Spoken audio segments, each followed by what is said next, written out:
She was the first woman film director. Specifically, she was the first woman to make fiction films. Alice Guy Blache was directing films before women had the right to vote. Welcome back to the Alice Guy Blache Show. I'm Audrey Best. I'm William Evans, and every week we talk about, or every 2 weeks, or whenever we feel like it, we talk Usually about 3 times a month. Yeah. We talk about the ongoing news and reviews, and try to get a few interviews in here soon. Female filmmakers. Mm-hmm. Right. And so we have some movies to talk about this week, and we have a very special guest, our friend Elizabeth Part. Hi, guys. Hi. Liz, so tell us about yourself. Oh, no. I love this question. Yeah, you're a female filmmaker, Hi, right? I'm a female filmmaker, too. Mm-hmm. And I do editing and also supplement my income working retail. But I also watch a lot of movies. Yeah. If you want, we can put your email in the show notes, and you can, for anyone who needs an editor. Yeah. Maybe out there. I'll also mention, I gotta plug it, me and Liz do a podcast together called Midnight Movie Junkies, and definitely check that out. And We'll link that in the show notes as well. Mm-hmm. And yeah, we just watch a lot of great movies together, like awesome, amazing midnight movies. Like, God, I can't remember the last one we did, but it was amazing. We actually saw a midnight movie this week, though, for this podcast. Yes, we'll be getting into it later, but it was called The Lure by, oh my god, I totally forgot her name. It's like Agnieszka something or another. But anyway, we will definitely find out that name. We'll get our intern on it. Intern? Yes, well, okay, we're looking it up. Okay, thanks, intern. Anyway, so what we want to get into now is just the roundup. I saw I'm gonna butcher this. Her name is Agnieszka Smaksonica. All right, cool. Thanks, intern. I mean, Audrey. I mean, whatever. Got it. It was awesome, though. Great movie. It was a great movie. Really fun. Yeah. Yeah. First, I do want. I remember now. Some female film director news female film writer news is Gilmore Girls comes out November 25th. A Year in the Life. I don't know if you two either care as much. I hardcore care about this as much as possible. It's really funny, and the two women here are like, Nope. I don't watch Gilmore Girls. I know. It's like hilarious. Like, yeah. But I fucking loved. I watched the first 5 or 6 seasons and the one that Amy Sherman-Palladino left. But anyway, it's an amazing series, and it's one they're like, my girlfriend wants me to watch Gilmore Girls, and I'd always be like, that sounds awesome. Please, if you don't want her, I'll take her. I love Gilmore Girls so much. What's her favorite character? I love Lorelai. Dean sucks, right? Am I right? Okay, I don't know. I actually have no idea any of the names that you just mentioned. Right. I was just like, I don't know who these people are at all. Neither do I. It's a super addicting show with super fast dialogue. Just like Amy Sherman-Palladino is kind of like I guess in a way like the female Kevin Smith in a way, which is really bizarre to say. But it's a pretty good pitch, actually. I'm interested. Yeah, but I mean the big difference between her and Kevin Smith is like Kevin Smith is maybe like people talking slowly and whatnot, but Amy Sherman-Palladino is like all her characters are talking super fast, blah blah blah, like and shooting out like references like a mile a minute. And there's a Family Guy parody. Do you remember it? Where like they're talking back and forth really fast. Do you remember that parody? Honestly, no, I don't remember. But it's an amazing. It does some stupid lesbian thing between like mom and daughter after like it. But wait, what? Yeah. No, you have so. There's an incestuous relationship. No. And the Family Guy parody, which is kind of stupid, but they totally get down like the rat-a-tat of like dialogue, and the dialogue is pretty awesome. And for someone who loves dialogue like me, I just love it. It's like Tarantino almost dialogue, where it's just constant, but great stuff.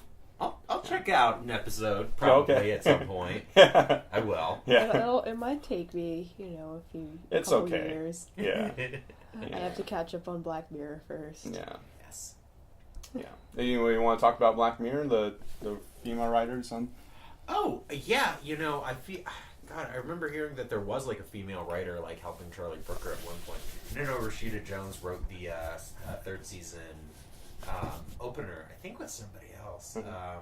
But yeah, I mean, like, that's just a phenomenal fucking show. Super feminist. Great. Yeah, I'll just plug it. San Junipero is the best episode in the series, and go watch that. Okay. I'll see if I agree with that once I watch that one. Right.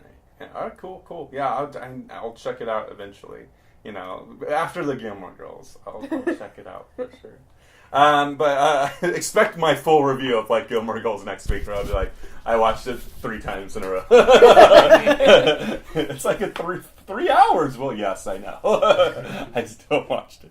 Anyway, I did want to talk about the 2 other films I saw at AFI Fest really quick, which is, one was Always Shine, which, as I described before the show, is a feminist De Palma film, which is, like, I hate saying that because it maybe reduces her work. Sophia Takal previously did Green, and I think she directed a few TV stuff, episodes of various shows. She's like a mumblecore indie filmmaker, probably in the same league of like Greta Gerwig and Joe Swanberg and Duplass. Wait. So she's like mumblecore, but is this a different style for her? Yeah, well, I mean, it's definitely different from mumblecore. It's about 2 actresses who go up to like the woods, and it's you kind of feel, like to get away, but it's 2 Big Sur, and they're very LA actresses, so like everything is super relatable, and so, there's the one girl is super bubbly and sweet, and like everyone just like wants to work with her and get her naked in their various male directed films, and the other one is very like vocal and has like very opinionated and has like a lower register in voice, which is really interesting. Mackenzie Davis, I don't know if you know. I've heard that name before somewhere. She's been in a few things, but nothing really big. But she is like the reason to see this film for sure. She has like she's a very unique actress in the sense that like many actresses do have kind of like a high voice or whatever, but she has like this very kind of tenor, like mezzo tenor, and it opens with her like berating this guy for not giving her the good deal with like a car, I think, something like that.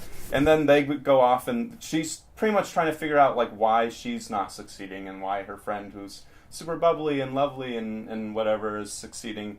And it kind of the cool thing about the direction, it's a husband-wife team, by the way. So the husband wrote the screenplay, and the wife directed it, and she brings this kind of like it's very much about the male gaze and how women are always competing for the male gaze, like either it's for like romance and likability, and or for roles, and you kind of see how that male gaze can destroy someone, especially the female gaze can also like be locking, because you're like, it's kind of reflection back to each other. We see these films like Persona and always 3 Women, like the idea of like women always like kind of reflecting and like kind of converging into each other a little bit, and the identities mixing and matching. It's interesting for like men. That's very much a male filmmaker subgenre, like, or whatever. Oh, it definitely, like, there are a lot of filmmakers who, I mean, like, Perfect Blue, Black Swan. Right.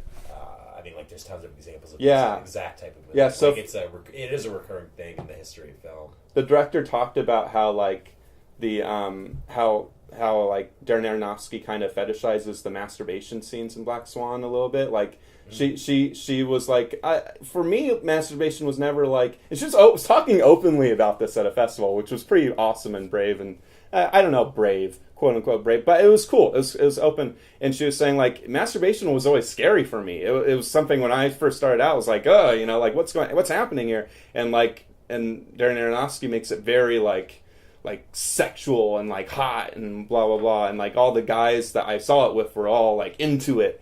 And she was talking about how like, yeah, she just wanted to show how like it's more personable and human. Although I don't think there were many masturbation scenes in Always Shine, but it was still she's trying to bring like this more like a female feminine touch to it. On the scene, because the only thing I could harken back to is that one scene in Mulholland Drive, and that scene is not fetishized at all. Oh no, God, what an amazing movie that one is. Which scene? The scene where she's crying and masturbating. Right. Yeah. I mean, I'm sure. Yeah, men can break out of it, but yeah, I think it's just interesting because like this is I open the question to you guys. Why do you think, like, she's putting her own spin on it, but why do you think men, or why do you think we have this kind of like always these stories about two women and how they're... I think we have talked about this before in a very lengthy Facebook conversation, but never recorded. Yeah. And I mean, I guess it might be kind of a thing where I don't know, maybe it just feels more, maybe because it is kind of a fetishized thing, or maybe it is because we tend to see more, place more emphasis on maybe the duality of identity in terms of being a woman. Mm-hmm. Like, for example, having a career and having a family. Yeah. And that's a very obvious one. Yeah, virgin whore complex. The virgin whore, etc., etc. So there's just more emphasis on the duality of the identity when it comes to women rather than men. Even though men have it too. Yeah. I really will... it's an aspiration for me to make a movie about two dual men personalities. Yeah, like that. Like the persona of both men.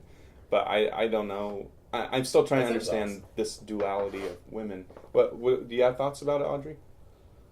Yeah, I mean, like, it's, I actually completely agree with Liz, like you so eloquently put that. It's like very simple. I'm just talking like a lot, and you're like, and here it is. Like, I'll say, like, all of those movies, I love all of those movies, though. Like, they're amazing movies.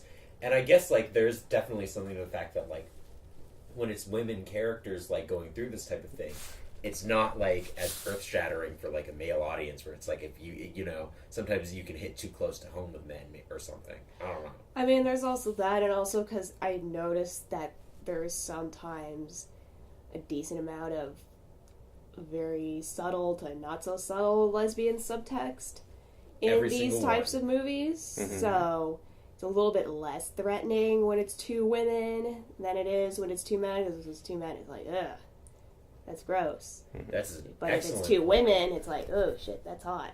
Yeah. That's absolutely true, because, like, I never thought about it, like, in quite those explicit terms, but, like, yeah, all of them, there is an element of, like, a love affair between them, whether it's, like, Persona or Perfect Blue or... Even Three Women. Or Three Women, yeah. Yeah. And it's, honestly, like, the thing is, though, is that all of those movies are fucking great. What was the name of the movie again? It's Always Shine, Sophia Takal, and I think it's going to be out in, like, a week or two, maybe. So, but I don't know if it's getting... how much of a wide distribution it's going to get, so I didn't see it on any of the Lemley sites yet. Is it American English? It's English. It's American, yeah. Well, I mean, like, there's a decent chance it could be on streaming. Mm-hmm. It could be, through your TV or something. Like, I mean, the Netflix. Yeah, she's around here, so maybe we can get her on the show. Maybe we can get over there. Yeah, I told her about the podcast, I think. Yeah, so cool. And then the other film I saw was Tony Erdmann by Maren Ade, and that movie is a really, I don't know really how to explain it at all. It's a movie about a father who sees his very, like, strict, very disciplined daughter. Her life is so crazy, like, like disciplined, that he starts playing practical jokes on her pretty much the entire movie. This came out Cannes, and it got, like, really... like, it got loved. It got, like, real praise. It's pretty much like a feel-good movie out of Cannes, which is mostly a festival of extremely bleak dramas about people who are, like, selling their babies for money. So it's like kind of a surprise. It was a little slow in spots, but it was in it. But it has, like, a really good. It's like a feminist message about women. It just being funny, I guess, in a way. But also just, like, showed, like, the father-daughter relationship really, really, like, explored that like to like the nth degree. And I don't know what else to say about it. I don't want to spoil it. There was a point, which I never had this in a theater, and I'll ask you guys if this has ever happened, where we all spontaneously clapped. Like, everyone in the theater, because there's this one part of it that we were like, oh my god, I can't believe this is happening! And yeah, so it's a very ridiculous and everything. Did you guys ever have a clap moment in the theater? Oh, totally. Yeah. It was not for a very, like, artistic movie, though. It was for that movie that came out a while ago, with Frank Darabont's The Mist. Oh. Mostly because there's a very despicable character who Gets killed. gets slapped. Oh, slap. Okay, good. Like, and she's a very despicable character, and everybody cheered. Actually, that was seriously one of the most fun times I've ever had going to see a movie, because everybody got really into it. It was That's good. awesome. I mean, if you're counting retro movies, that happens like pretty frequently. Yeah. And I've seen like older movies. Like I remember, Liz, I believe you were with me when we were at the cemetery and saw Grindhouse. Yeah, of course I was there. And like it was, and like the whole audience was like crazy fucking into it. I mean, like half the people there were drunk, you know, and it was I like. mean, we were. I don't know, man. I was pretty annihilated at, I think I had like 4 or 5 of those Smirnoff Ices over the course of like the first like hour or so. No, seriously, I think that was like one of the most fun cemetery screenings we've been to ever. Also, and what's a good father-daughter movie? If you guys, because like that's like I guess I haven't really. I'm not a daughter, so I wouldn't know like this, but. Funny enough, Yeah. it's not even that good. Just the first one that came Yeah. to mind was, and it's not even like that great. Just of a don't movie, but I like get it. into it. It's Trouble with the Curve. Oh, okay. With Clint Eastwood and Amy Adams. Mm. I just like that movie. I think it's good. Yeah, that's cool. Yeah, I have to check it out for sure. Wow, I feel really bad because I'm really racking my brain for a father-daughter movie. Apparently, Late I just Spring. don't. What? Late Spring. I haven't seen that. Oh, that's really good. Yeah. That's, oh god, like the darkest father-daughter movie. Oh, wait, okay. Well, I don't know if it's, like, good, Go or ahead. maybe, like, you know, feel good or anything. Are these supposed to be feel good or just be father-daughter movies? Because I love Steve Jobs. Oh yeah. I love that Yeah, I like that final scene. A lot of people hate it, but like that last 15 minutes. I just love Danny Boyle Yeah. and Steve Jobs. I don't really care what anybody says. Oh my god, I'm sorry. This is totally not female filmmaker, but did you watch the trailer for Trainspotting 2? Yes. Oh my god, that's so cool. Good. That looks so I fucking can't deal cool. with how good it was. I know. Jesus Christ. Anyways, okay, yeah. I am so mad at myself for not watching the trailer by this point. Like, I've been saving it for, like, We'll watch it I want to after be in the this. right We'll watch it mindset. after. No worries. We'll watch We have to watch it after this. So. I fucking love Danny Boyle, though. He's amazing, Yeah. right? Yeah. I even love Trance, and it got shitty reviews, and fuck him. It's great. I think the only one that I so far I did not really care for, but maybe Millions. That one was like, but Yeah. I saw it when I was a kid. I have such a That was nostalgia sweet. for that Yeah, one. yeah, exactly. but no, his first father-daughter movies. Man, I really He has some father-daughters in 28 Days Later, too. When you think about it. A little bit. yeah. Too bad he R.I.P. Yeah. That character. Anyway. Yeah, you know, I can't. I mean, Late Spring is my favorite one. Right, Because it's yeah. like, I mean, it's, you know, that thing of, like, it's simultaneously heartbreaking Yeah. and very uplifting. And it's like, it's that Ozu thing of, like, oh, you know, the bittersweet, you know, nature of life. Like, it's always like, I fucking love Late Spring to death. And I'm sure everyone loves that movie. Like, I still need to see it.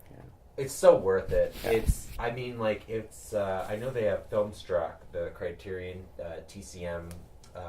Oh no, I Streaming have Hulu Plus, so I just stream all my. Which we'll be using Oh, too. you can't anymore. Yeah, it's all on They Filmstruck. took it off Hulu and put it on Filmstruck. Yeah. But now, hold on though. On Filmstruck though, they have the entire Criterion Yeah, library. yeah. Not like just the ones on Hulu Plus. Yeah. They have Okay. all of them and a ton of TCM movies and a ton of other movies. They have Chantal Ackerman's entire filmography Yeah. on there. Which we will eventually get to for sure. Chantal Yeah. Ackerman is my favorite female filmmaker. Mm-hmm. She's fucking amazing. Although 2 weeks ago when we did Elaine May, you know, she might overtake. was- Yeah. God damn, I can't get over it. Like Yeah, that like really emotional Definitely punch watched. in the face at the end. Yeah. Like I was crying at the end. Like that was fucking beautiful. Right, yeah. Anyway, tying it back, female comedies, Tony Erdmann, Elaine May. But Tony Erdmann comes out at the end of the year, and I hope you guys all see it for sure. Oh, I hope you all definitely. girls see it I for really sure. want to. It's a little long, but yeah, it's definitely worth whatever. it. I'll see it. Yeah. All right, cool. So any other news before we get Like into news or just last movies we watched by a female director? Yeah. I guess the last movie I watched by a female director in theaters was American Honey, which was great. Mhm. You would have to agree. Yes, yeah. The movie's just great. It's getting more and more relevant as Trump I know, and like middle it's America. That movie just breaks my heart. Yeah. And there's also breaks your heart, life affirming at the same time. Right. A weird combination of that. It's almost 3 hours long, but it's pretty much like fantastic all throughout the movie and doesn't really feel like 3 hours. Yeah. It's so good, not even Shia LaBeouf could ruin it. I know, and I'm starting to like him again. Yeah. I'm starting bit. to. Yeah. It's a very slow process. Mm-hmm. And I guess another one was just rewatching American Psycho. Yeah. For the millionth time. Yeah. Oh my god! For those at home, I just have to put this side note that Liz had one of the cutest couples costumes ever from American Psycho. Yeah. Care to elaborate? Oh yeah, my boyfriend was Patrick Bateman, and I dressed up like Paul Allen, and I made prosthetic blood and everything. That's awesome. It was like amazing. It was like literally perfect. It was an amazing costume. Flat out. Back to the actual movie though. Yeah. No, I love American Psycho. What can I say? I wish that she had more of a prolific career, Mary Herron, because she's a great director. Yeah.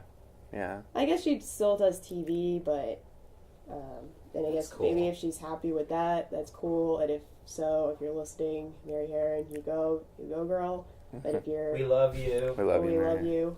But if it's because of some sexist bullshit, then I'm very sorry, and I wish that you would get more work because you're fucking awesome. Yeah, brilliant. Yeah, exactly. Yeah, it's always that movie's really interesting because it's like it really tackles masculinity, like it really hardcore. Does. And it's really funny because we're gonna get into this. Mm-hmm. Jump in. It's fine. It's just kind of funny because Bret Easton Ellis is not very, how do I put this in the nicest way possible? Has very politically, maybe not very politically correct viewpoints on women. He went insane, is what we're trying to say. He went insane. Somewhere in the Bush era. Yeah. So. Wait, sorry, I missed that. Who went insane? Bret Easton Ellis, the writer of American Psycho. Oh, the book that's based yeah. Yeah. He. But she still brought the very. I just rewatching it now. I just kind of realized how it just really, really, really just shreds masculinity and just pokes fun at it, and just how pathetic of a character Patrick Bateman is. But yet, it's just such a goddamn funny movie too. Interestingly enough, that movie is kind of about duality of like guys. Like a little bit. Confusion. Yeah, the mixing up of characters. That's I guess that's the closest thing we have so far. Yeah. To a male persona, but not quite there. But it would be cool to have a male persona. Yeah. One of these days. If somebody out there has seen a male persona, please chime in. Please recommend. Yeah. Please send one of us an email, make a comment. We would we're always open to watching more and more movies. Yeah. Oh, and then I guess another one was I did a stupid thing where I watched like 31 horror movies in the time of October. Yeah. And one of them. Oh, so stupid. It's an amazing thing that you do every year. Yeah, that's pretty cool. So, and one of the movies that I watched was a movie called American Mary, and it was directed by, I can't remember their first names, but they're called the Solska sisters, and it was alright. Yeah. Not because... Man, I've seen that thing on Netflix for years. I have to say that the strongest point of the movie was definitely the lead character, Catherine Waters, or not Watterson, what was her name? Catherine, I'm going to Google her name again. Okay. I was gonna be like Catherine Waterston. I fucking It's not. love It's Catherine not Waterston. Catherine. It's not Catherine Waterston. I'll look it up. But yeah, American Mary's. Like the main girl. The main girl. She is awesome, and she's in this other. Weirdly enough, yeah, there's feminist horror movies out there. Even though it's a notoriously sexist genre. And it was called Ginger Snaps, which I also love, but that's a male director, so I won't really talk about that one too much. Telling me about that one. I can't find it. Sorry. Okay. Let's just forget about it. We'll put in the notes. Put in the notes, but yeah. I mean, I guess but I don't know. The movie could have been better. That's the only thing I could really say. And I have very kind of low standards when it comes to certain movies like that. What's the short synopsis, like a sentence? It's about a woman who is struggling to pay for her med school, so she enters the world of undergrad plastic surgery. Oh, okay. And that's interesting. See, it could be. See, that's the thing. It could be, but it just wasn't. And I feel like it had really good ideas behind it, and the main character was great, and the set pieces were great, but it just could have gone way more crazy. Mm-hmm. It just could have been way more crazy, and the ending just could have been a lot less lame. Yeah. Because the ending was awful. Yeah. I'm sorry. That's okay. To the social systems. It just reminded me really quick that I watched the pilot for what is it called? The Girlfriend Experience, which is co-created by like a man and a woman, and it's about a struggling law student who needs money and becomes an escort. It's very creepy and very bizarre, very clinical. Is it? It is based on the movie. Yeah, and it's produced by Soderbergh as well. Cool. Yeah, but it's directed by Amy Seimetz, who was in Upstream Color. Oh remember? My god, I love Upstream Color. Yeah, she's an actress and a director, and she's done a lot of short films, a lot of experimental stuff. I'll have to check that out then, because I love Upstream Color. Yeah, it's pretty. She's a good director for sure, but it has Riley Cogue, who's from American Honey, who plays the. Oh man. Yeah, the super hot girl in American Honey. No offense to you, Sasha Lane, you're very beautiful. But yeah, okay, never mind. Let's move on. This is supposed to be a feminist podcast. Yeah. We do not objectify women. But we do. We do. No, it's cool. You guys are both really great actresses. I'll just say that if you're listening. Okay. Anyway, let's move on. I say to the discussion on the lure. The lure. The lure. God, it was. I guess I'll start it off by saying it was fucking fun. Yeah, it's very interesting. Let's do like a little summary about it, I guess, really quick. Do you want to do one, Audrey? So it's I don't know if it's going to be too much of a spoiler, but it's basically like a glam rock horror version of The Little Mermaid. Like not exactly the Disney one, the original one. And it's about these two mermaids that come out of the water and they join a band, and it's great. It was really fucking fun. We saw it last week at midnight at AFI Fest, and we would like to thank AFI Fest for allowing us to see that movie for free. And all its volunteers as well, yes. Yeah. We really appreciate it because it was awesome. Yeah. The director was there, and one of the lead actresses was there, and it was just a phenomenal evening. Mm-hmm. Did you guys have any thoughts?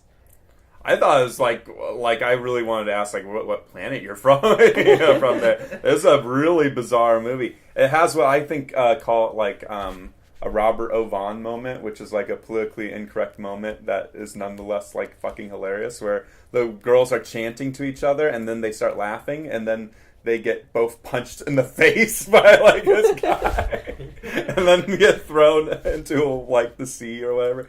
Robert O. Vaughn's a friend of ours, and he will laugh at all these really horrible but there are it was presented as comedy, but it was I totally lost it at that, and I feel bad because it's violence against women, but to be fair, it was a real how it was shot. Do you remember what I'm talking about? I do, actually. That was really funny. And then I have to say with this movie, I don't think I've ever seen, or maybe I just don't need to watch more musicals, but I've never seen a musical movie that has that kind of indie synth pop electronic genre that really went for that, because I haven't seen too many of those. Yeah. I know, but those movies, like, it kind of has like almost like a Velvet Goldmine kind of feel, where it's like it's just so fashionable and glamorous, and I just like on a very real level, I was like, I'm into this. I'm like moment to moment, I was like, yes, this is. You can do whatever you want on screen. I'm on board. My feelings exactly. Like, I am legitimately enjoying the music in this, and the like, it's very colorful too. It's very visually stunning, and it's definitely a very, very interesting debut film. Yeah, it's a debut, a directorial debut. If this is like her insane, like if she gets like maybe like disciplines a little bit like the story structure, this is like she's gonna be like one more like insane filmmakers to ever live, possibly. I had no idea this was a first film. God damn, that's impressive. Yeah. One of the things I loved about it was like just hearing her talk afterwards. One thing she said I was really intrigued by. She's like, Polish filmmaker, right? Mm-hmm. Yeah, Polish. And she was saying that within the history of like, within Polish cinema, there really aren't that many musicals or horror movies created in Poland. And she was like, that's fucking bullshit, so I'm gonna just do it. Yeah. And I just love that attitude of there's such a genuine love of those genres and those conventions, and like I love that scene where they're like going through the mall and the market and stuff. It's fucking delightful. It's like an Adult Swim quality of almost like this elaborate like musical number, and then it just kind of goes back to normal. like anyway, so what's up, man? Like, but yeah, everyone's dancing, jumping, flipping around, and that was insane. It was just I needed to be like way higher for this movie. I would not. God, you know what it reminds me of? God, remember when we saw Umbrellas of Cherbourg at midnight? Last, or I guess it was 2 AFI Fests ago? Yeah, something like that, yeah. Reminded me of that, like how colorful and like just really great, Yeah. It's a little bit of like, I wanted like the little bit of trans thing, I guess, a little bit. Like, where they didn't have I did pick up on that a little bit. Yeah. A little bit. I mean, like, to be honest with you, like, I sensed a trans thing kind of like in modern interpretations of Little Mermaid, like like the Disney movie, it's like really like shockingly apparent in that one. No, because it's like, well, Divine is the villain, Oh yeah, Ursula's modeled after Divine, so it's like, so you have this disgusting drag queen versus somebody who could be interpreted as analogous to a transsexual, and it's like some very bizarre shit going on in there, really. Like, I was like, what kind of statement were you trying to fucking make with this? Yeah. Like, it's very... That movie has a lot of problematic things going on with it. Yeah, and it also doesn't have an arc. Like, you later realize she wanted to be a mermaid, she wanted to be human, and she became a human, and she didn't learn anything, and that's just the movie. Like, who's the protagonist? That's something Lindsay Ellis, formerly known as Nostalgia Chick, pointed out in her review. I have to give credit where credit's due. I haven't seen that one, but I love Nostalgia Chick. Yeah, now she's known as Loose Cannon, I believe. But yeah, she was like, yeah, Little Mermaid's a piece of shit. Here's why. Like, I don't hate we're kind of getting off track, but like, I don't hate Little Mermaid. It's a beautiful musical. The numbers are fantastic. Technically, it's incredibly well made. Yeah, it's Disney. Disney in the 90s is fucking great. I mean, visually, Yeah, it marked the beginning of the Renaissance, the Disney Renaissance. Anyway, back to the lure. Yeah, so, I mean, like, there's definitely like an element of like she goes through a very violent surgery in it. Yeah, and it's very cartoonish too. It is very cartoonish, but it's just like all the very visual bloody stitches, right? And like, I was like, there is a little bit of a trans subtext to this, just a little bit, maybe. Like, that's just what I always sense with like a lot modern interpretations of Little Mermaid, just because it's like the idea of this character going through a very physical transition, and like, I mean, like, a lot of it is also like, I mean, the story has to do with like compromise and like negotiating like male-female politics through that, and it's like, It's the story has a lot of problematic elements, and it's You're talking still about an interesting story. The lure or Mermaid? Little Mermaid, just Yeah, in yeah. general, like Yeah. modern interpretations of it, Right. and it's I mean, like it's very it's an interesting story at the very least. Mm-hmm. I liked the lore though; it was Yeah. really fun, like more than anything. And it's like, it's just, you know, I guess maybe because it is sea of like just kind of more subdued stuff that or not even like more subdued, but more serious and like bleak and weird, Yeah. but bleak and sad and dark and disturbing shit you find on the indie circuit. But like this one was like, hey, fuck it, I'm gonna create just something super campy. Yeah, and throw it all at the wall. And I love that there's that random scene that I think is the most hilarious thing is where they're on the couch and they're watching the father Gantz or whatever, that one, like the club owner. Do you remember this? Yes. This went on for like 5 minutes, and I was like, what the fuck is going on here? I think I turned to Liz like, what the hell is this movie? And there's a lot of turning to you guys and being like, what the fuck is going on? it was at midnight. There were like, I think I fell asleep for a total of like 15 minutes. Oh, during the movie? Yeah, like 3 different points. Oh, okay.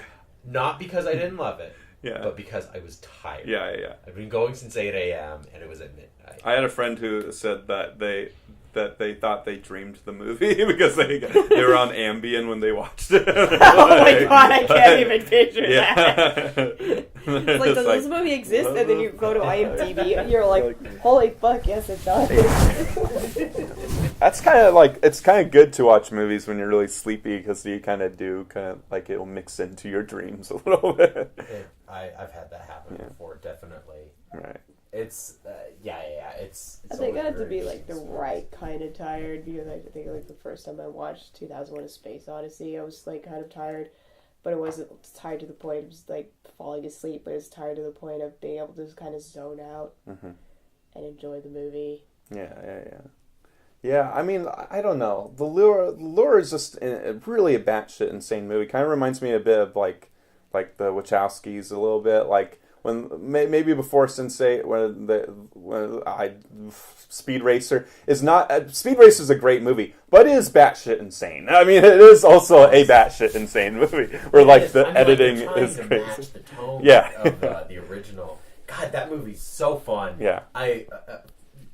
I'll just put it out there for the audience. I fucking love the Wachowskis. Yeah. Everything that they do, I love it. Yeah. Even Jupiter Ascending.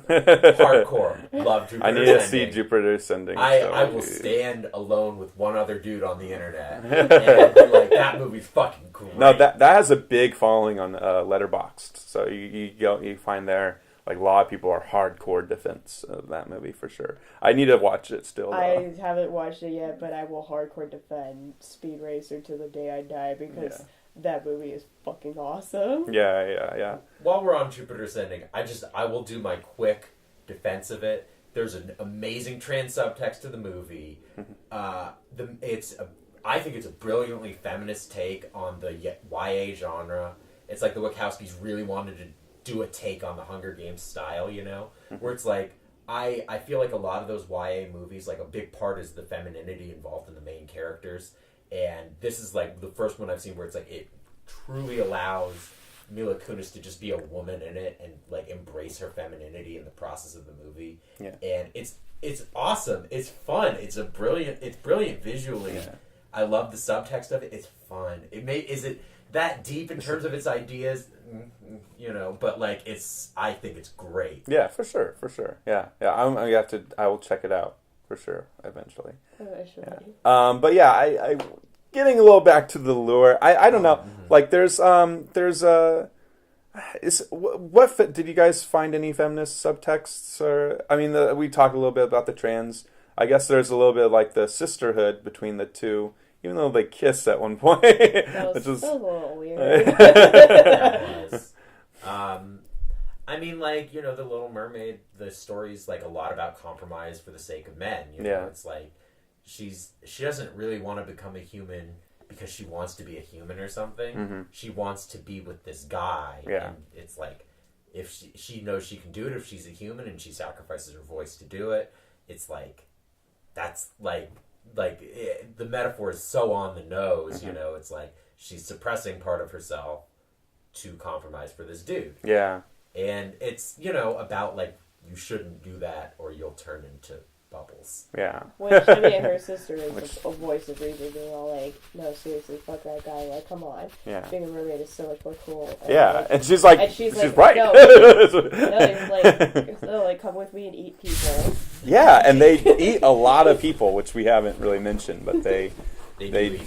yeah, and there's a point where they eat the thumb of that one guy, and she's like, ah! And we never see that guy again, I don't think. So, I don't know. Yeah, man. Yeah. For me, the movie definitely feels like a fever dream, like now, like looking back on it. Like, Yeah. It was awesome, though. Yeah. It was a very, very bizarre film. Yeah, there's not much else to really say about it, I guess. It's just, it's definitely a movie you will see at midnight, and I hope it comes to like New Bev or Cinefamily would be a really good place for it. I feel like Cinefamily, not New Bev, No? but Cinefamily for Right. sure. Yeah. Yeah, I can definitely see it at the Cinefamily. If you're listening, anyone at the Cinefamily, just program the lore. People will see it. Mm-hmm. Yeah. yeah. Just mention it's man-eating, murderous mermaid musical madness. Mm-hmm. There, I have your slogan for you too. Yeah. Bam. Yeah. It's a beautiful film. I love the glam rock aesthetic. Yeah. And the effects look really good too for an indie film. Yeah, Surprisingly good, because usually I'm like, some of these indie films, it's like, well, they're kind of shitty, but I'll forgive it because they're low budget. But this one, it was like, whoa. Yeah, mermaid tail, like those were so cool and looking, and I will say, like, I loved all the club scenes too, mm-hmm. and like the way she was able to like kind of like shift her tone up and down throughout the movie was like really impressive too. Like mm-hmm. that's a brilliantly directed movie. Yeah, it's just insane. We need more movies like that. We need more man-eating mermaid movies for sure. That musical horror is a really great genre. I still haven't seen Repo the Opera, but a lot of people will also defend the shit out of Repo because I love the ever-loving fuck out of Repo the Genetic Opera. I understand it's not perfect, but my god, is it fun? And I think it's like it's the only industrial rock musical opera that would defend Paris Hilton in it too.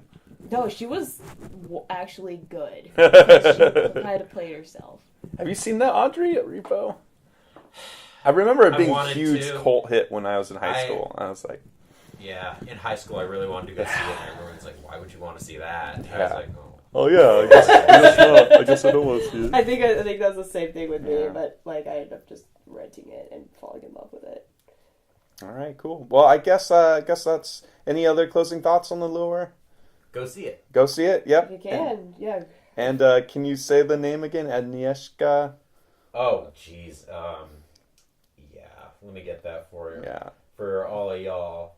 We definitely would love to have her on the show. Maybe Skype in her in. We have that picture, which that'll be the podcast picture. Remember we took the picture of her? Yeah, and I don't know she's so sweet. Mm-hmm. Yeah. I don't know if it's totally kosher for us to do that, but I would love to post the song the actress song. I already did on Instagram, but we could close it out. Okay, cool. Yeah. And her name again is Agnieszka Smoksanika. Yes, and I'm butchering the name. But go see the movie, look up the lore, and you'll be able to find her. Yeah, and we hope her a really great career, beautiful career, great career, awesome. And she's super nice. Yeah, support nice filmmakers. Exactly. All right, so is that it? Do you have any closing thoughts, Liz? No, that's all. Go see it, and I'm also, I guess one of my closing thoughts also was just. I hope that other filmmakers from other countries where horror might not be a very prominent genre will be more inclined to do that, because I guess I've seen a decent amount of horror movies from countries that you wouldn't really expect to see horror movies from, and they've all been pretty interesting in their own way. So, yeah, just if you want to you find there's a lack of something in your country, then create it yourself, and fuck it, it's great. Yeah. Yeah. Well, one last thing I really want to say about the lure is I love that it's very in the beginning, like they're like doing the music and like all the waiter staffs are all dancing. It's just like a little small quirky thing that, and then they like the boss comes in and they stop. But it's just like, I love movies, and when any time an artist is like, you can tell that the artist is enjoying their craft. It's always such a great part. We're enjoying them enjoying it, I guess, which is a bizarre thing. But yeah, I'm enjoying doing this podcast. I love doing this podcast. If you can, we see such great, like every single week has been a great movie. Yes. I mean, some I like more than others, but everything we watch is pretty interesting. Right. Yep. Totally. All right, so that's the show. Thank you, Liz, for being an excellent guest. Well, thank you for having me on here. Where can we follow you, Liz? Thank you, Liz. On my social media accounts. All right. Oh dear. Well, I am a part of the Midnight Movie Junkies podcast with Audrey, and you can also follow me on Instagram at Oh Damn It's Liz. Okay. Yeah, I'd like to do this too. Like, we'll have this as a parting thing. Yeah, on Instagram you can follow me at Will Makes Videos, and on Twitter at Evans of Will, I believe. And Audrey, would you like to? Oh yeah, I'm on Instagram as Ms. Audrey B. Yeah, cool. I'm so addicted to Instagram. I'm like that Black Mirror episode. Very awesome. Oh, okay. I'll have to check that out. Have you guys seen that? I need to be part of the conversation now. All right, well, thank you for listening to the Alice Guy Blache Show. We'll be back next week. See you next time. See you next time. Bye.